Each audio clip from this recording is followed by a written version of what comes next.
Assalamualaikum warahmatullahi wabarakatuh. Kami dari kelompok 1 akan mempresentasikan materi yang berjudul Teori Relativitas Umum. Anggota dari kelompok 1 adalah Ataur Rohman Ar-Ramadan, Adelia Trisna Agustin, Sela Nurfiasanti, Mustaghfiratun Nisa, Arum Kusuma Wardani, dan Rohana Nur Ardianti. Materi pertama akan disampaikan oleh Mustaghfiratun Nisa. Materi kedua akan disampaikan oleh Adelia Trisna Agustin. Untuk pemateri pertama, saya persilahkan. Teori relativitas umum menjelaskan gravitasi sebagai struktur geometri dalam ruang waktu. Pengaruh sebaran massa dan energi yang mengakibatkan perubahan ruang waktu. Menurut Einstein, sebaran massa dan energi mengakibatkan ruang waktu melengkung. Semakin besar sebaran massanya, maka semakin melengkung pula ruang waktunya. Pada saat sebaran massa dan energi terpusat pada suatu tempat, hingga mencapai batas maksimal dengan kelengkungan ruang waktu yang sudah tidak dapat dipertahankan lagi, dan akhirnya mengalami gravitasi yang sangat besar sekali dan memiliki massa yang masif, maka terbentuklah singularitas ruang waktu.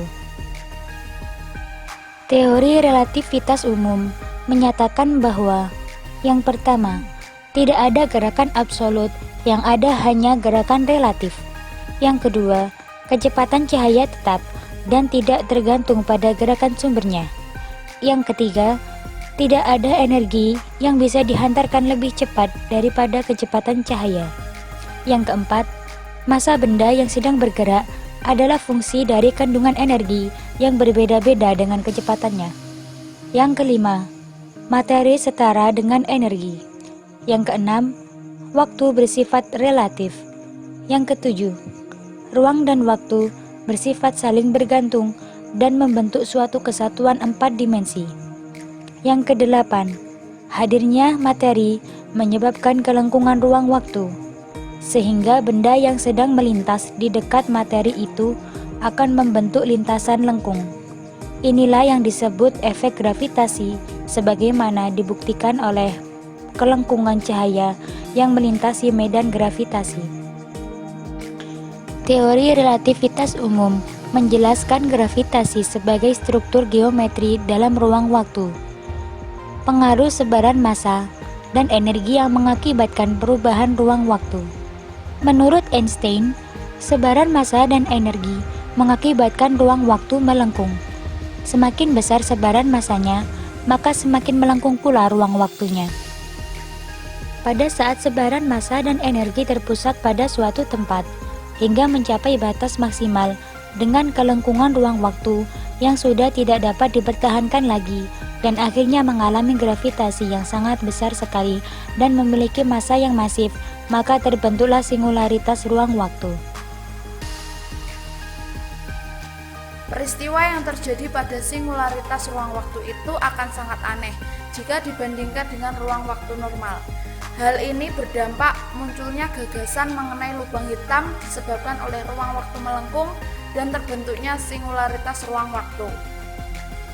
Inti pendekatan Einstein adalah mengembangkan suatu teori matematis yang menghubungkan titik-titik dalam ruang dan waktu dengan bantuan persamaan yang sama untuk sembarang kerangka acuan, dengan percepatan atau tidak, dan melibatkan gravitasi dalam perhitungan. Prinsip ekivalen telah membawanya untuk memikirkan efek gravitasi pada cahaya, yang membawanya kepada kenyataan bahwa jarak terdekat antara dua titik dalam suatu medan gravitasi bukanlah garis lurus, dan pada gagasan bahwa ruang tidak perlu datar. Dari sini, ia mengemukakan pengaruh tepat dari gravitasi matahari pada cahaya bintang yang menyerempet permukaannya. Pada tahun 1916, ia memperkirakan secara tepat teori relativitas umum bahwa pembelokannya adalah 4G/m/rc², di mana m sebagai massa matahari, r sebagai jari-jari matahari, g merupakan konstanta universal gravitasi, dan c sebagai kecepatan cahaya. Sekian presentasi dari kelompok kami.